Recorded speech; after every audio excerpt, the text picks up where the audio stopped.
Bonjour à tous et bienvenue sur AG Algolab. Dans la vidéo précédente, on a réalisé un convertisseur de devises en utilisant VBA, donc ça a pris très peu de lignes.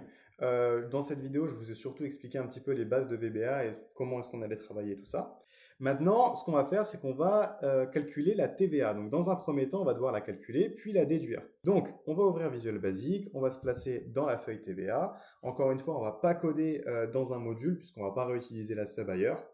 Donc, sub TVA, on va fixer dans une variable taux, le taux de TVA, donc qui se trouve en range, donc on va faire range B11, voilà, point value. Ensuite, la première ligne, donc on va mettre first, hop, first est égal à 14, et la dernière ligne, on va la trouver avec last est égal à range, la même méthode en fait que la dernière fois, à 14, hop, point end, xl down, point row. Voilà. Maintenant, là, si je fais message box, hop, msg box, si je demande la valeur en fait de last, ça va tout simplement me mettre 18 parce que ici la dernière ligne c'est 18.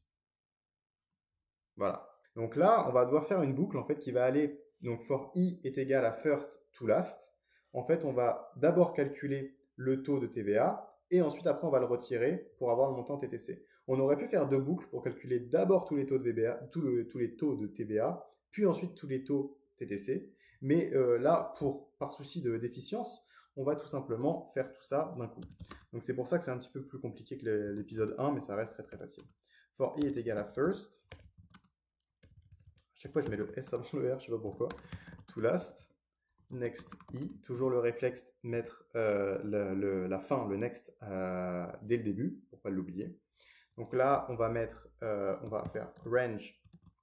Donc dans la colonne B et la ligne, donc opérateur de concaténation, puisque c'est dynamique, la ligne i, on va range la valeur de la TVA, qui va être range, donc pareil, A, opérateur de concaténation I, multiplié par le taux qu'on a fixé ici, en valeur, enfin dans une variable.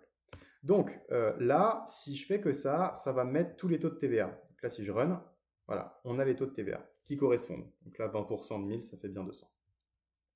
Maintenant, on veut les montants TTC. Donc pour avoir les montants TTC, on va faire exactement la même chose. Je peux même faire un copier-coller en fait. Hop.